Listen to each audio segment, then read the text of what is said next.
अपना मलिक बोस्तान को भी शामिल गुफ्तगू कर लेते हैं। सर, जिस तरह से भी तालीम और सेहत के हवाले से बात हो रही है, एक आम आदमी के लिए तो ये दो चीज़ें बड़ी इंपॉर्टेंट होती हैं कि महंगाई कम हो, तालीम और अच्छी सेहत। लेकिन अभी मौजूदा हुकूमत ने तालीम और सेहत पर GDP का सिर्फ 1%, उससे भी बल्कि कम खर्च किया है। 0 पॉइंट समथिंग कुछ फिगर सामने आ रहा है। कहाँ जा रहा है बजट? इतना बजट होता है, इस बार भी हमने देखा है कटौती कर दी गई है। पहले ही जो बजट था वो इस्तेमाल नहीं हुआ है।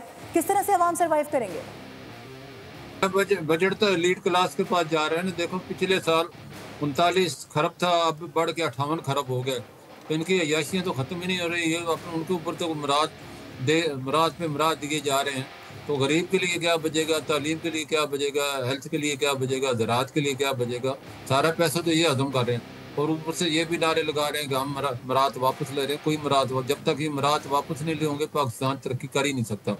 इनको इतनी छूट दी हुई है कि सब कुछ हड़प कर रहे हैं। और पाकिस्तान देखो ना, पिछले जब से 18वीं तरमीम हुई है, पाकिस्तान के वफाक के पास कोई बचते ही नहीं है सवाए लोन लेने के। लोन ले लेके आपको बस, इसके अलावा तो देखो ना, अभी भी आपको 6000 अरब का लोन लेना पड़ेगा, तब जाके आप अपना पूरा करेंगे। तो आप किस तरह सर्वाइव करेंगे पाकिस्तान अच्छा को? सर, ये भी ऐड ऑन कीजिएगा कि रुपया कितना मुस्तहकम हुआ है। डॉलर की कीमतें हम देख रहे हैं, पिछली हुकूमतों में भी हम देखते आए हैं। इस हुकूमत का भी अगर मवाजना करें तो किस तरह से करेंगे?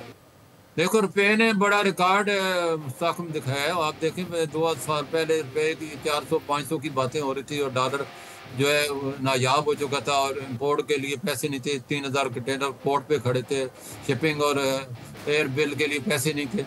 तो उसके बाद मनीष साहब आए, उन्होंने बड़ा काम कर दिखाया। और फील्ड मार्शल साहब ने क्रैक डाउन किया इंडिया वाला के खिलाफ, मुल्क के खिलाफ। ईरान और अफगानिस्तान जो डॉलर 30-40 मिलियन डॉलर था, उनको रोका गया।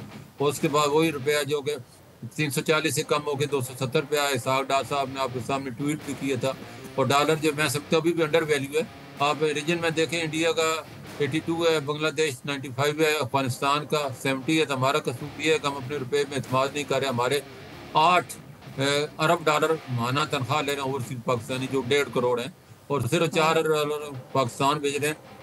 बाकी 4 अरब डॉलर वो दुबई में, यूरोप में इधर उधर इन्वेस्टमेंट करें, क्योंकि वहाँ गुड गवर्नर की कमी है। करप्शन का नासूर पाकिस्तान के खून में बस चुका है। जैसे औरंगजेब साहब ने कल कहा कि हमें DNA चेंज करने की ज़रूरत है। बिल्कुल करप्शन का DNA चेंज करना पड़ेगा। जब तक ये हमारा खून में करप्शन और हराम पैसा शामिल, हम तरक्की का ख्वाब देखना छोड़ दें।